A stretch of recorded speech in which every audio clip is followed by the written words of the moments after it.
I think what it did, it realized that America is vulnerable. That a terrorist who's concentrated, who has the mindset to do damage to our way of life and our liberties, and to really try to change our ideals about the freedoms that you and I have, and that we've had for over 200 years, is very difficult.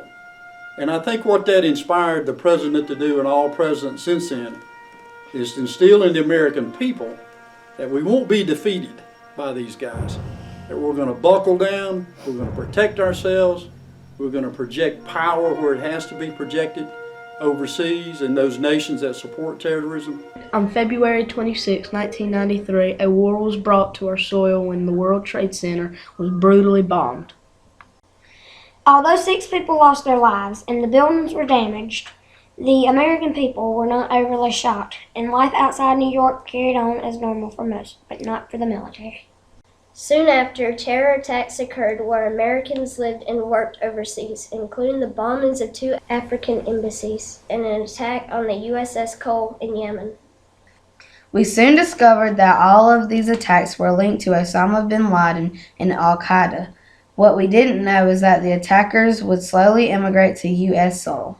The war on terror was it's a different type of warfare than what the United States and most of the world's used to fighting, since most of the time nations fight against nations against a certain enemy.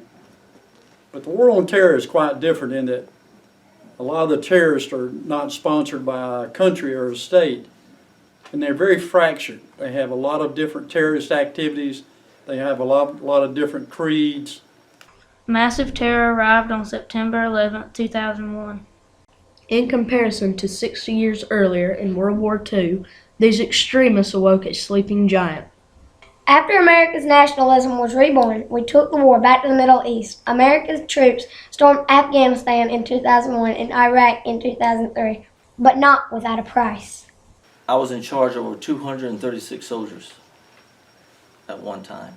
I had to put a lot of soldiers on the front line. I've lost 16 soldiers.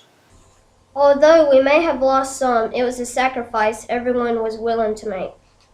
When you see these young guys go and you get them prepared, and when you mobilize these units and you realize some of those kids may not come back,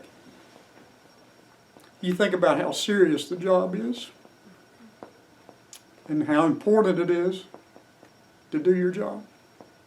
Our main target was to capture Osama bin Laden and dismantle his terrorist organization, but it would not come easily. In the aftermath of September 11th, Americans began to form different opinions of foreign people and were concerned about their own safety at home and abroad. I've mingled or interacted with a lot of Iraqis and Afghanistan personnel. At first you don't know if they're your enemy or your friend, so you have to talk to them and see their culture, how they're going to do them. But at the same time, you didn't trust them. You don't trust anybody unless they have a American flag on their shoulders. The lives we know today were created out of fear of another attack. Security measures were put into place in both civilian and military facilities. Military lives changed. I would say from 91, we'll go the beginning of Desert Storm, until 2001. There was not much, we would always keep our guard up, but there was, here in home, there was not many secure military installations. You could go in and out.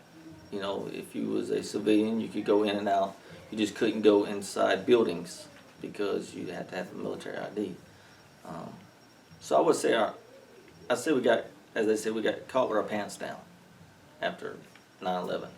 After 9/11, everyone knows everything walls got put up, fences got put up, military installations got shut down, federal buildings got shut down. So I would say between 91 to 01, there was not much, you would not be on high alert.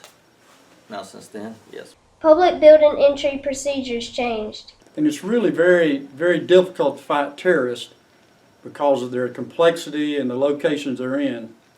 So the United States has really had to step up its intelligence, step up its security, and even at your school level, there's been increased levels of security. All the doors are locked. We have to sign in. So the war on terror is something that's been really fought from the small towns of Honeypath all the way to the battlefields of Afghanistan and around the world. Civilians' lives changed. Travel across the world was restricted by new security, which included full body scans of all passengers, limited liquid quantities, and restrictions on size and number of baggage checked. Our military engagement in Middle Eastern countries turned into the longest running war in U.S. history.